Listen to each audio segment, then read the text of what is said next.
Rogue and Magneto are sharing a secret past? What? But hold on, there's more to what we saw in the first two episodes of X-Men 97 than meets the eye. In the comics, these two mutants have a shocking connection that goes way beyond Professor X's wildest dreams. What's going on, Marvelites? I'm Joe, and in this video, I'm going to break down Rogue and Magneto's romantic connection in the comics, why Rogue's deadly touch doesn't affect Magneto, and what we might see happen in future episodes of X-Men 97. Let's break it down. In the second episode of X-Men 97, we saw Rogue and Magneto share two different moments, which recalls a controversial relationship between the two that apparently they only know about. In the comics, Rogue and Magneto's relationship started in the main 616 timeline, but other realities have their relationship actually flourishing even more. The first hint at their romantic relationship started in Uncanny X-Men issue 274, written by Chris Claremont and Jim Lee. During this time, Magneto has returned to the Savage Land, where he actually meets up with Rogue to kind of help set up this mutant utopia,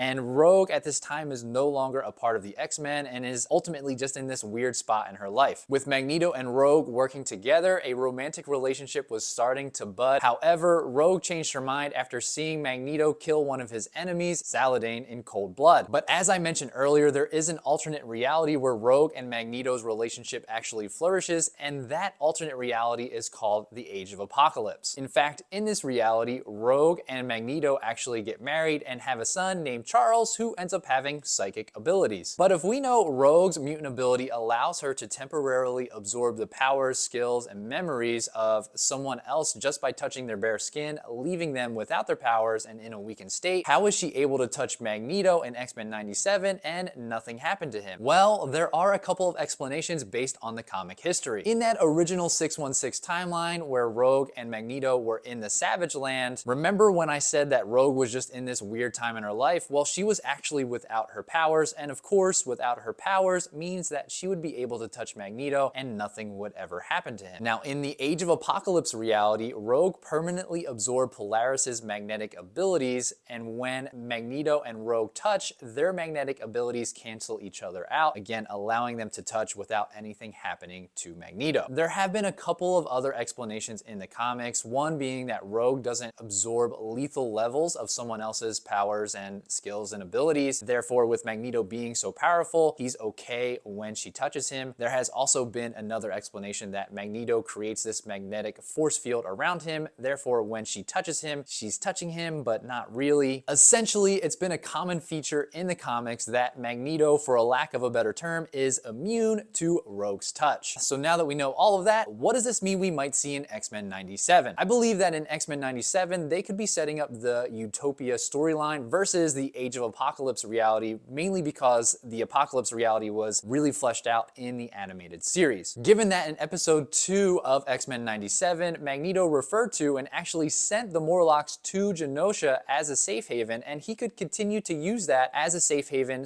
/ utopia for mutants. While we don't know if we'll see the Savage Land specifically in future episodes just yet, depending on how further mutant-human relations go, Magneto may have no choice but to set up that utopia. And while doing so, they may explore that past relationship between Rogue and Magneto. Ultimately, how can you not feel bad for Gambit right now? What do you think is going to be the fallout of Rogue and Magneto's relationship? Go ahead and let me know down below in the comments. If you've made it this far in the video, I truly appreciate you sticking around. If you want to hear my thoughts on the first two episodes of X-Men 97, go ahead and check this video out. And if you want more Marvel content just like this, make sure you hit that like and subscribe below. And until the next video, Excelsior.